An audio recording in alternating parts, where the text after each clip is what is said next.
وَلَكُمْ فِيهَا مَا تَشْتَهِي أَنفُسُكُمْ وَلَكُمْ فِيهَا مَا تَدَّعُونَ. یہ ذرا اچھی طرح سمجھ لیجئے. لَكُمْ فِيهَا مَا تَشْتَهِي أَنفُسُكُمْ. دیکھیے ایک وہ چیزیں ہیں جن کی اشتہا کسے کہتے ہیں؟ بھوک کو کہہ دیتے ہیں. وہ اشتہا نہیں ہے بھائی، یعنی بھوک نہیں لگ رہی. اشتہا سے مراد ہے نفس کی ہر خواہش. اسی میں شہوت ہے، شہوت کا لفظ بھی تو اسی سے بنا ہے، مادہ تو وہی ہے. نفس کی خواہش جنسی خواہش بھی ہے، نفس کی خواہش جو ہے کھانے پینے کی بھی ہے. اچھا نفس کی خواہش ہے کہ لذت کی بھی ہے. ایک تو یہ کہ کھانا جیسا بھی مل گیا، روکھا سوکھا پیٹ بھر لیا. ایک یہ کہ بڑا لذیذ کھانا ملا، بہت عمدہ کھانا ملا، بہت اعلیٰ آپ نے ڈنر کھایا ہے، کئی کورسز کا ڈنر کھایا. تو کھانے میں زمین و آسمان کا فرق ہوگا. لباس ایک ہے موٹا جھوٹا پہن لیا گزارا ہو گیا، اور ایک اعلیٰ سے اعلیٰ نفیس سے نفیس لباس کی طرف. تو تمہارے نفس میں جس شے کی بھی خواہش ہے، یہ خواہش کس نے پیدا کی ہے؟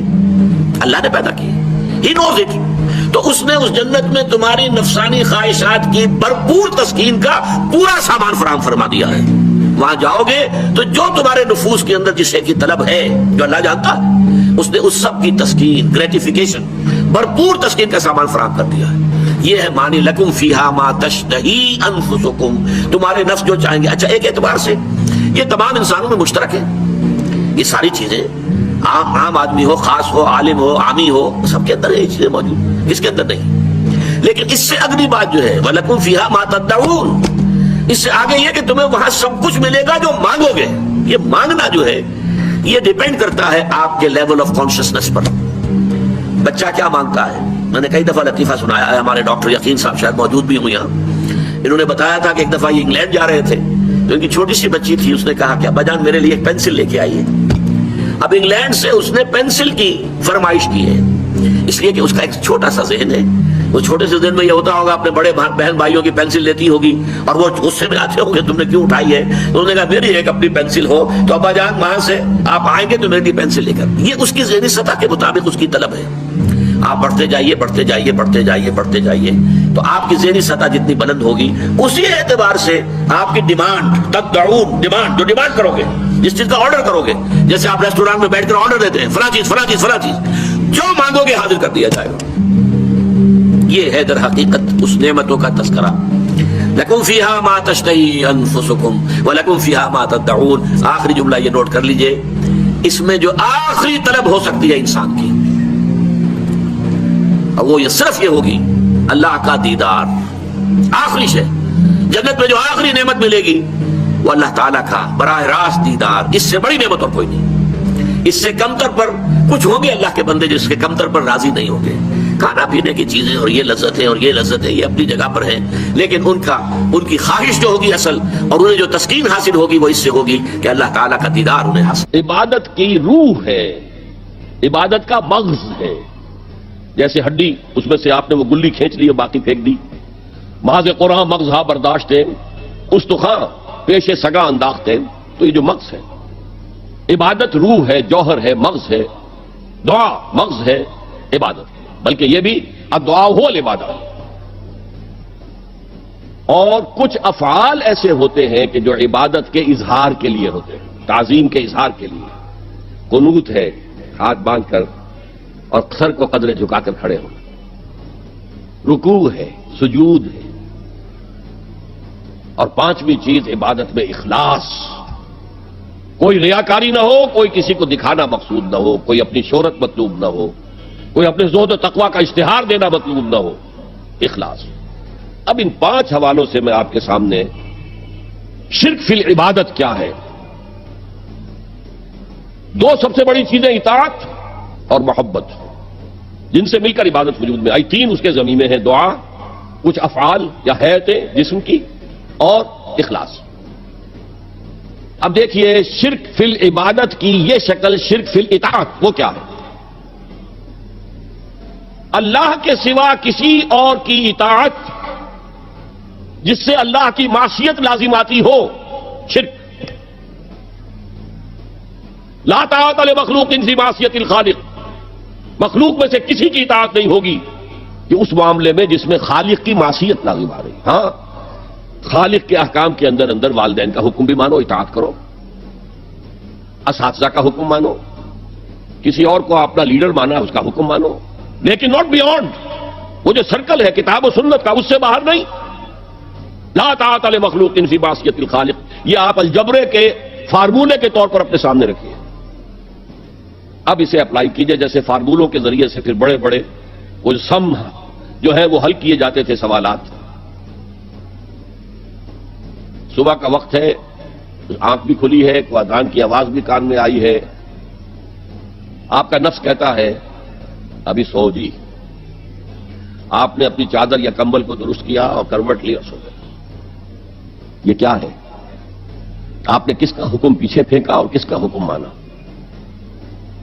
اللہ کے حکم کو پیچھے پھینک دیا، نفس کے حکم کو آگے رکھا. یہ شرک، اس شرک کو جاننے والے بہت کم ہیں. مولانا روم نے خوب کہا تھا نفس ماں ہم کم ترس فرعون نیست لیکن ایراعون نیست. میرا نفس بھی فرعون سے کم نہیں ہے. فرعون نے کہا تھا نا الیس لی ملک مصر وہذہ الانہار تجری من تحتی، کیا اس ملک مصر کی حکومت میری نہیں ہے؟ اور سارا جو یہ آب پاشی کا نظام ہے، انہار کا نظام ہے، وہ میرے کنٹرول میں نہیں ہے؟ جس کا چاہوں موگا کھلا رکھوں، جس کا چاہوں بند کر دوں. یہ تھا خدائی کا دعویٰ، انا ربکم الاعلی. تو مولانا روم کہتے ہیں میرا نفس بھی اس سے کمتر نہیں ہے. وہ کہتا یہ جسم میرا ہے، اس پر میرا حکم چلے گا. میں نہیں جانتا کون اللہ کون رسول، کیا حرام کیا حلال. تو فرعون سے کم تو نہیں ہے میرا نفس. لیکن ایراعون اس کی بہت مدد تھی، فوج تھی، لاؤ لشکر تھا، تو اس نے زبان سے بھی کہہ دیا کھل کر انا ربکم الاعلی. میں مسکین ہوں، غریب ہوں، میرے پاس کوئی طاقت نہیں ہے، میں زبان سے تو کچھ نہیں کہہ سکتا. اندر سے میرا نفس یہی کہتا. یہ نفس کی حکومت قرآن کہتا ہے. میں حیران ہوتا ہوں، دو جگہ یہ مضمون آیا ہے. ارأیت من اتخذ الہہ ہواہ افانت تکون علیہ وکیلا. اے نبی تم نے دیکھا اس شخص کو، اس کے حال پر غور کیا جس نے اپنی خواہش نفس کو اپنا الہ بنا لیا ہے. اللہ اکبر. الہ، لا الہ الا اللہ، کلمہ توحید کا مرکزی لفظ یہاں آ رہا ہے. من اتخذ الہہ ہواہ، جس نے اپنی خواہش نفس کو اپنا معبود بنا لیا، الہ بنا لیا. افانت تکون علیہ وکیلا، کیا آپ ایسے شخص کی کوئی ذمہ داری لے سکتے ہیں؟ سود حرام ہوا کرے جی، حرام ورام، ہمارا دھندا جو ہے وہ آگے بڑھ نہیں سکتا. تو اللہ کے حکم کو پیچھے ڈالا، نفس کے تقاضے کو آگے رکھا. کون معبود ہے آپ کا؟ نام عبداللہ رکھیے، نام عبد الرحمان رکھیے، ہے عبد النفس، نفس کے بندے، نفس کے غلام. یہ میں نے یوں سمجھیے کہ جیسے میں نے ہجرت اور جہاد کی ڈیفینیشنز کی تھی. ہجرت کا بیس کیا ہے؟ پوچھا گیا ایو الہجرت افضل یا رسول اللہ، اے اللہ کے رسول بتائیے سب سے اعلیٰ ہجرت کون سی ہے، افضل؟ فرمایا ان تہجر ما کرہ ربک، ہر اس چیز کو چھوڑ دو جو تمہارے رب کو پسند نہیں. آج رات ہی سے آپ ہجرت شروع کر سکتے ہیں. جائزہ لیجئے کیا کیا چیزیں میری زندگی میں خلاف شریعت ہیں جو اللہ کو ناپسند ہے. فیصلہ کیجئے کہ آج کے بعد نہیں ہوگی. ہجرت شروع ہو گئی، افضل الہجرہ، سب سے افضل ہجرت شروع ہو گئی. لیکن ٹاپ پر لے جائیے تو یہ ہجرت جب اللہ کے دین کو قائم کرنے کی جدوجہد اس مرحلے پر آ جائے کہ اب باطل کے ساتھ ٹکراؤ ہے اور اب چاہیے کہ ساری قوت ایک مرکز پر جمع ہو جائے، ہجرت فرض کر دی گئی. وہ ہجرت گھر بار چھوڑ کر، اہل و عیال کو چھوڑ کر، اور مکے کے بھیڑیوں کے رحم و کرم پر چھوڑ کر اپنے گھر والوں کو جو لوگ ہجرت کر کے آئے. حکم تھا، ہجرت مدینہ فرض تھی، ہجرت حبشہ فرض نہیں تھی. صرف اجازت تھی کہ جن سے سختیاں نہیں جھیلی جا رہی مزید وہ چلے جائیں.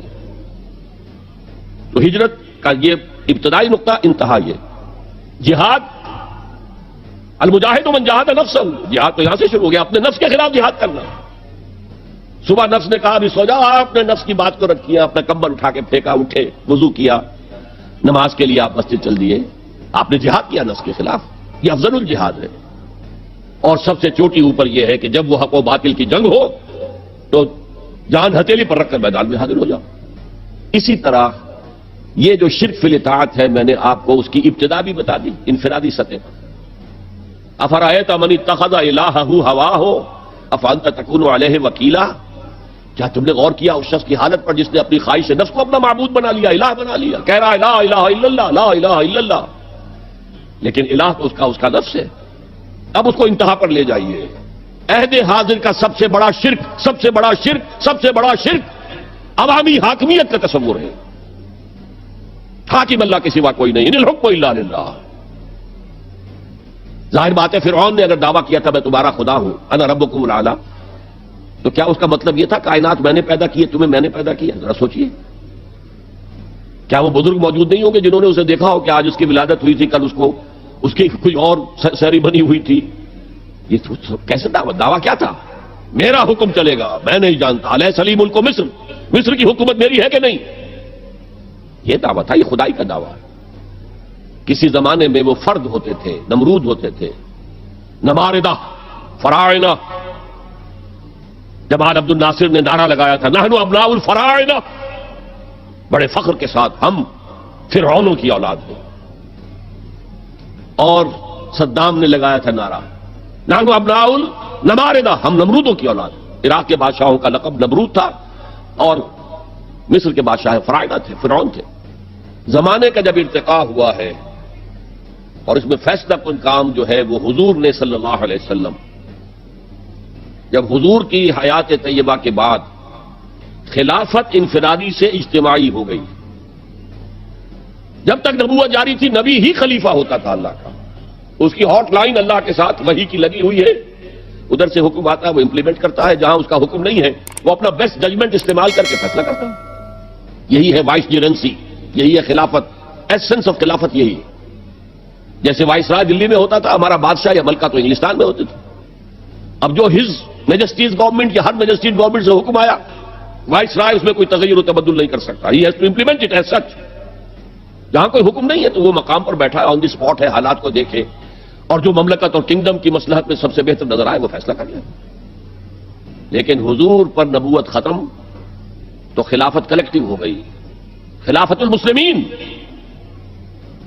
اگرچہ شروع میں امیر المومنین کہا جاتا تھا، کچھ عرصے کے بعد خلیفت المسلمین یہ اصطلاح جو ہے وہ عام ہوئی۔ اسی طرح انفرادی ملوکیت کی بجائے اجتماعی ملوکیت کا تصور جو ہے شیطان نے پٹی پڑھائی۔ ابلیس کی مجلس شورا جو اقبال کی بڑی ہی یوں سمجھیے کہ اہم ترین نظموں میں سے، امت مسلمہ کے نام پیغام پر مشتمل وہ نظم جو ہے، اور وہ ان کے آخری ایام کی ہے، اور وہ ان کی زندگی میں چھپی بھی نہیں تھی، ارمغان حجاز ان کے انتقال کے بعد چھپی، جس میں آخری جو کلام تھا فارسی اور اردو دونوں کا جمع کر دیا گیا، ورنہ اس سے پہلے فارسی علیحدہ چھپتی تھی کتابیں، اردو کی علیحدہ، لیکن اب اتنا کم تھا کہ ان کے لیے علیحدہ کتابیں شائع کرنا مناسب نہیں سمجھا گیا۔ ابلیس نے مجلس شورا بلائی، ایک مجلس شورا کے جو رکن نے کہا کہ دیکھو جمہوریت کا دور آ گیا ہے، اب ہماری ابلیسیت کو تو بڑا خطرہ ہے، ابلیسی نظام تو ختم ہو جائے گا، جمہوریت توڑ دی بندوں نے آقاؤں کے خیموں کی تناب۔ یہ تو عوام نے جو ہے اپنے آقا بیرنز لارڈز اور بادشاہوں کے خیموں کی تنابیں توڑ دی، گرا دیے خیمے، یہ تو انقلاب آ رہا ہے، میرے آقا وہ جہاں زیر و زبر ہونے کو ہے، جس جہاں کا ہے فقط تیری سیاست پر مدار۔ ابلیس کیا کہتا ہے بڑے ٹھنڈے انداز میں، ہم نے خود شاہی کو پہنایا ہے جمہوری لباس، جب ذرا آدم ہوا ہے خود شناس و خود نگر۔ آج آدمی میں ایک سیلف امپورٹنس پیدا ہو چکی ہے۔ یہ بادشاہ کون ہوتے ہیں جو ہمارے سروں پر مسلط ہے، محلوں میں رہتے ہیں، عیش کرتے ہیں، جو خون پسینہ جو ہے وہ کسان کر رہا ہے، ابھی انڈسٹریل ریولوشن تو نہیں ہوا تھا، وہ ساری بات جو تھی وہ زرعی معیشت تھی، خون پسینہ وہ کرتا ہے، فصل میں سے لائنز شیئر آ کر بیرن اور لارڈ وہ لے گیا، اور اس میں سے ایک حصہ اس نے بادشاہ کو پہنچا، ایک اپنے پاس رکھا، ظالمانہ نظام ہے۔ تو ہم نے دیکھا کہ انسانوں میں کچھ شعور پیدا ہو گیا، خود شعوری، تو ہم نے ملوکیت کو ڈھال دیا نئے سانچے میں، ہم نے خود شاہی کو پہنایا ہے جمہوری لباس۔ وہ گندگی جو فرعون کے سر پر ٹنوں کے حساب سے رکھی ہوئی تھی، ہم نے کہا تولا تولا سب میں تقسیم کر دو، ایک ایک ووٹ سب کے ہاتھ میں دے دو اور کہہ دو تم حاکم ہو۔ ہم نے خود شاہی کو پہنایا ہے جمہوری لباس، جب ذرا آدم ہوا ہے خود شناس و خود نگر۔ تو نے کیا دیکھا نہیں مغرب کا جمہوری نظام، چہرہ روشن اندرون چنگیز سے تاریک تر۔ It is the dictatorship of the capitalist, جسے جمہوریت کا نام دیا جا رہا ہے، کھیل ہے، تماشا ہے۔ تو آج کی دنیا کا سب سے بڑا شرک اسے کوئی جانتا ہی نہیں، وہ شرک فی العقیدہ ان کو معلوم ہے، اور اس کے اوپر فتوے بھی وہ لگا دیں گے۔ کوئی قبر کے سامنے کھڑے ہو کر کوئی دعا کر رہا ہے، کسی کو رکوع کر لیا، کسی نے سجدہ کر لیا، تو خیر ٹھیک ہے، وہ تو ایک شرک جلی ہو رہا ہے، وہ تو معلوم ہے، اس کی نفی ہو رہی ہے۔ لیکن یہ وہ تھے شرک جو پہلے تھے، آج کا شرک بالکل اور ہے۔ آج کا شرک دو میں گنوا دیتا ہوں آپ کو. ایک ہے عوامی حاکمیت کا تصور, ایک ہے مادہ پرستی کا تصور. مادے پر سارا توکل اور اعتماد ہے. اللہ پر کہاں توکل رہا, کہاں اعتماد رہا. میٹیریلزم یہ ایک مذہب ہے, یہ ایک فلسفہ ہے. بہرحال اطاعت کے ضمن میں شرک فی الاطاعت کیا ہے؟ انفرادی سطح پر نفس پرستی, نفس کو اپنا معبود بنا لینا. اجتماعی سطح پر عوام کی حاکمیت, بدترین شرک. اب آئیے محبت, شرک فی المحبت کیا ہے؟ اگر کسی بھی شے اور کسی بھی انسان کی محبت اللہ کی محبت سے بڑھ جانا تو دور کی بات ہے, برابر بھی آ کر ہم نشین ہو گئی, بیٹھ گئی, تو یہ شرک ہے. والذین آمنوا اشد حبا للہ, جب تک اشد محبت آپ میں اللہ کی نہیں ہوگی. اگر کوئی اور شے محبوب ہے تو من الناس من یتخذ من دون اللہ اندادا یحبونہم کحب اللہ, لوگوں میں سے ایسے بھی ہیں جنہوں نے اللہ کو چھوڑ کر کسی اور چیزوں کو مد مقابل بنا لیا ہے. ان سے وہ محبت کرتے ہیں جو اللہ سے کرنی چاہیے تھی. توحید کا تقاضا ہے لا محبوب الا اللہ, لا مطلوب الا اللہ, لا مقصود الا اللہ. مقصود و مطلوب اور محبوب حقیقی اللہ کے سوا کوئی نہیں. اور وہ آیت میں آپ کو سنا چکا ہوں, سورہ توبہ کی آیت نمبر 24, انتہائی لرزا دینے والی آیت. قل ان کان آباؤکم وابناؤکم واخوانکم وازواجکم وعشیرتکم واموال اقترفتموها وتجارۃ تخشون کسادها ومساکن ترضونها احب الیکم من اللہ ورسولہ وجہاد فی سبیلہ فتربصوا حتی یاتی اللہ بامرہ واللہ لا یہدی القوم الفاسقین. اے نبی ان کے کان کھول دیجئے, اچھی طرح سنا دیجئے کہ اے لوگو, اے ایمان کے دعوے دارو, اگر تمہیں اپنے باپ, اپنے بیٹے, اپنے بھائی, اپنی بیویاں یا بیویوں کے لیے شوہر, اور اپنے رشتہ دار, اور اپنے وہ مال جو بڑی محنت سے کما کر کھتے بھرے ہوئے ہیں, اور اپنی وہ تجارت جس کی کساد بازاری کا تمہیں اندیشہ رہتا ہے مندہ نہ ہو جائے, اور اپنے وہ محل, اپنی حویلیاں جو تم نے تعبیر کی ہیں اور بہت تمہیں محبوب ہیں, انہیں خوب فرنش کیا ہے.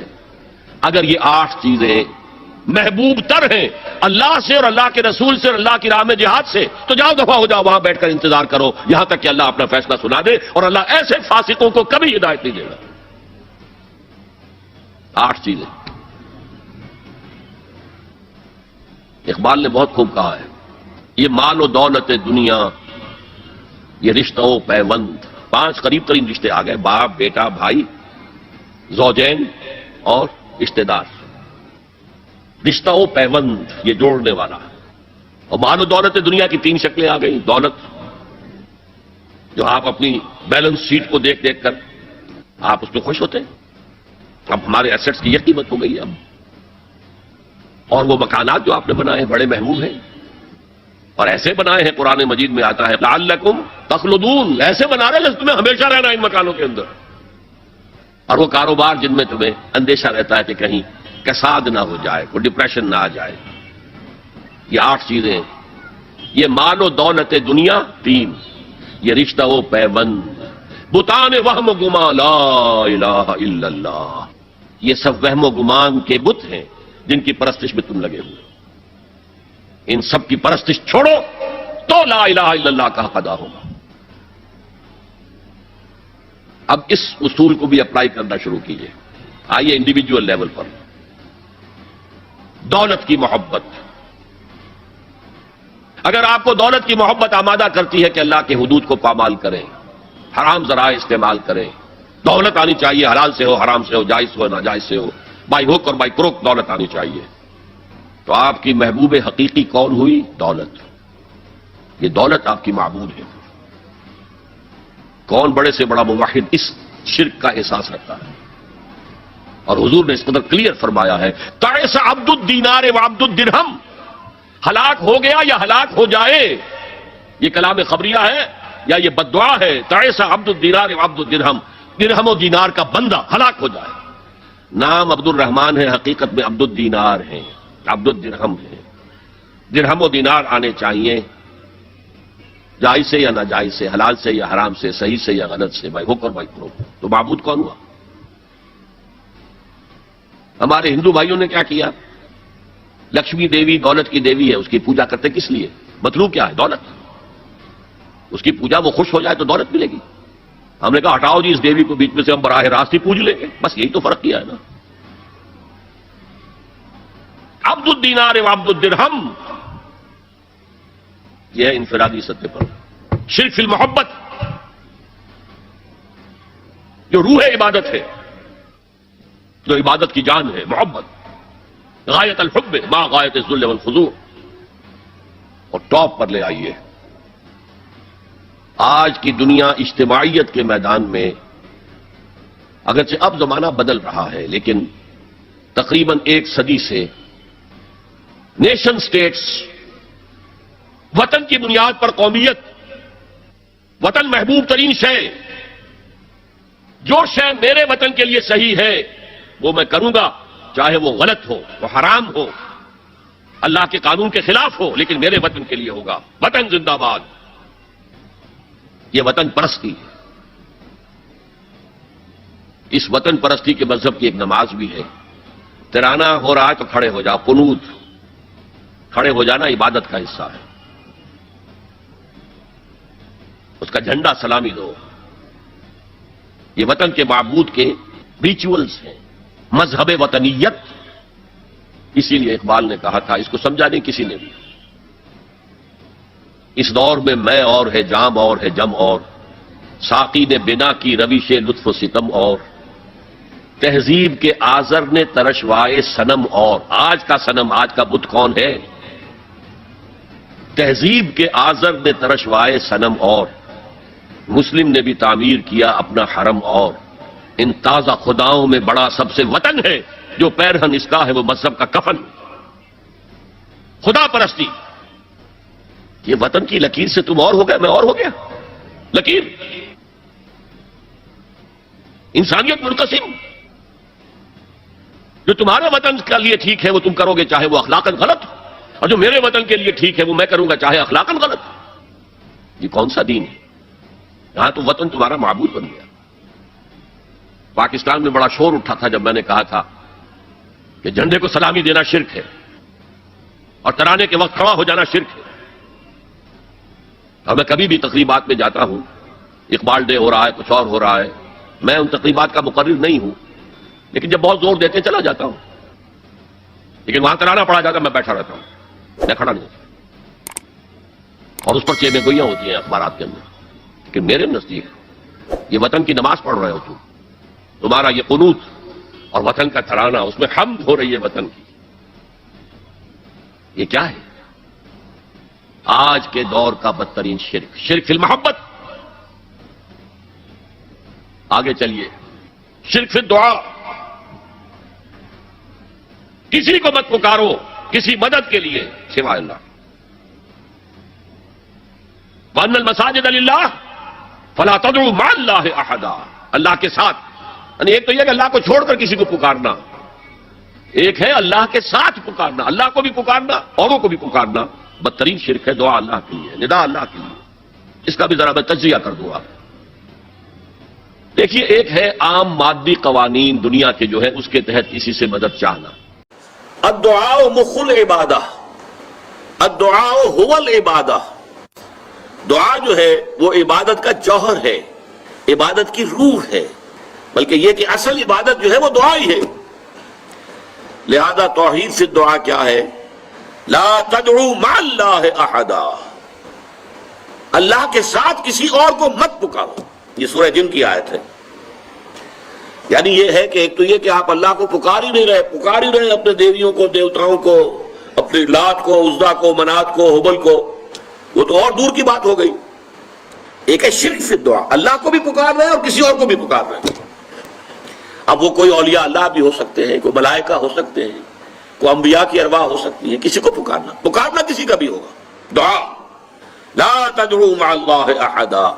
اور یہ در حقیقت ہم جب ہر رکعت جو ہے نماز کی ایاک نعبد و ایاک نستعین، پروردگار ہم صرف تیری ہی بندگی کرتے ہیں اور کرتے رہیں گے، اور صرف تجھ ہی سے مدد مانگتے ہیں اور مانگتے رہیں گے، یہ ہمارا قول و قرار ہے، یہ ہمارا عہد ہے اللہ کے ساتھ. اس کے خلاف نہ ہو، کسی کو پکارنے کی اجازت نہیں ہے. یہاں ایک باریک نکتہ سمجھ لیجئے. ایک ہے کسی کو پکارنا، کسی سے مدد چاہنا، کسی سے کسی کام کے اندر جو ہے کوئی امداد کی خواہش کرنا. جو کہ ہو دنیاوی جو معمولات ہیں، جو عام ہمارے قواعد ہیں، ظاہری مادی اسباب و وسائل کے درجے میں، وہ شرک نہیں ہے۔ میں کسی سے کہتا ہوں مجھے ذرا پانی پلا دو، یہ بھی ایک دعا ہے، استمداد ہے، مدد آپ نے مانگی ہے، اس سے اپنی ایک ضرورت پوری کرنے کے لیے کہا ہے، لیکن کیا ہے یہ کہ گھڑا ہے وہاں رکھا ہوا ہے، وہاں پانی ہے، اس میں سے پانی لائے گا وہ دے دو۔ جو ظاہری قوانین طبیعہ جو ہے ان کے دائرے کے اندر کوئی دعا، کوئی استمداد، کوئی استعانت، کوئی استغاثہ، اس میں کوئی حرج نہیں۔ غیبی اعتبار سے کسی کے ساتھ بھی کوئی دعا کی جائے گی اللہ کے سوا، وہ شرک ہے۔ وہ استدعا ہو، استغاثہ ہو، استعانت ہو، استمداد ہو، استنصار ہو، کچھ بھی ہو، غیبی طور پر دنیا کے معروف طریقوں میں اور جو ہمارے طبعی قوانین ہیں ان کے دائروں کے اندر مدد مانگنا، اس میں قطعاً کوئی شرک نہیں ہے، توحید ہے۔ البتہ اس میں بھی ایک باریک نکتہ ہے۔ ایک بزرگ تھے جو فوت ہو گئے، انہوں نے یہ بات مجھے جس طرح سمجھائی تھی وہ آج بھی میں ان کا مشکور ہوں کہ دنیا میں عام قاعدے قانون کے تحت بھی کسی سے کچھ کہنا کہ بھائی میرا یہ کام آپ کر دیجئے، آپ کر سکتے ہیں، ایک دفعہ کہنا جائز ہے، دوسری مرتبہ یاد دلا دینا کہ شاید بھول گئے، وہ بھی جائز ہے، تیسری مرتبہ کہنا شرک ہو جائے گا، اور اس میں الہا و زاری کرنا اور خوشامدیں کرنا اور گڑ گڑانا، یہ تو شرک ہے۔ تم نے یہ سمجھا ہے کہ تمہارا کام یہی کر سکتا ہے، کام کرنے والا تو اللہ ہے۔ لا فاعل فی الحقیقت ولا مؤثر الا اللہ، حضور نے فرمایا کہ اگر تمہیں جوتا باندھنے کا تسبہ درکار ہو تب بھی اللہ سے مانگو، کسی کے سامنے سوال کا جو ہاتھ جو ہے وہ دراز نہ کرو۔ اللہ نے تمہیں ایک عزت نفس دی ہے، اس عزت نفس کو ڈھیلا نہ بناؤ، کسی کے سامنے جو ہے اپنا ہاتھ پھیلا دینا، اپنی عزت نفس جو ہے تو ختم کر دینا ہے، مت مانگو کسی سے کچھ۔ لیکن یہ کہ ٹھیک ہے دنیا میں کام چلتا ہے۔ حضور کا شکی شان تو یہ تھی کہ اگر آپ سواری پر ہوتے تھے اور آپ کی چھڑی گر گئی تو سواری کو بٹھا کے اسے اتر کر چھڑی خود اٹھاتے تھے، آپ کسی اپنے ساتھی سے یہ نہیں کہتے تھے کہ میری چھڑی پکڑا دو مجھے۔ آپ کی تو غیرت کا عالم جو ہے وہ بہت بلند تھا، بہت بلند تھا، بہت بلند تھا۔ لیکن دنیاوی عام طریقے سے یہ کہ ٹھیک ہے بھئی آپ ایک کام ہے آپ کر سکتے ہیں، یہ کر دیجیے، اسے کہہ دیا ٹھیک ہے میں کروں گا، پھر بھول گیا یا کچھ اور ہوا، دوسری مرتبہ یاد دہانی کرا دی، تیسری مرتبہ جو ہے انہوں نے کہا کہ پھر اس میں شرک کی بو آنے لگتی ہے کہ معلوم ہوتا ہے کہ آپ نے سمجھا ہے کہ اسی کو اختیار حاصل ہے، یہی مقتدر ہے، اسی کو آپ کا کام کرنے کا جو ہے وہ پوری قوت اور قدرت حاصل ہے، اور یہ چیز جو ہے یہ شرک کی بو اس میں سے آنی شروع ہو جاتی ہے۔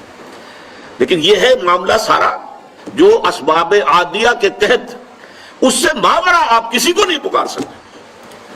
میں معذرت کے ساتھ عرض کروں گا اگر کسی کے جذبات کو ٹھیس پہنچے، آپ شیخ عبد القادر جیلانی رحمۃ اللہ علیہ کو نہیں پکار سکتے، محمد رسول اللہ کو نہیں پکار سکتے، اور واقعہ یہ ہے کہ محمد رسول اللہ کو تو پکارا بھی نہیں جاتا، پکارتے لوگ ہیں زیادہ حضرت علی کو، یا علی مدد، شرک۔ دیکھیے سب سے بات نکتے کی بتا دوں آپ کو، فرشتے کو تو ہم مانتے ہیں نا، حضرت شیخ عبد القادر جیلانی رحمۃ اللہ علیہ کی روح ہے یا نہیں ہے، سنتی ہے نہیں ہے، حاضر ہے کہ نہیں ہے، ناظر ہے کہ نہیں ہے، 100 اختلاف ہو جائیں گے، اختلافات کی تو گنجائش ہے نا۔ فرشتہ ہے یا نہیں ہے، وہ تو فرشتہ تو ہے، آپ کے دونوں کندھوں پہ بیٹھا ہوا ہے، کرامن کاتبین ہے کہ نہیں ہے، یرسل علیکم حفظہ، آپ کے جو باڈی گارڈ اللہ فرشتہ نہیں بھائی، لیکن آپ فرشتے سے بھی نہیں کہہ سکتے کہ میرا یہ کام کرو۔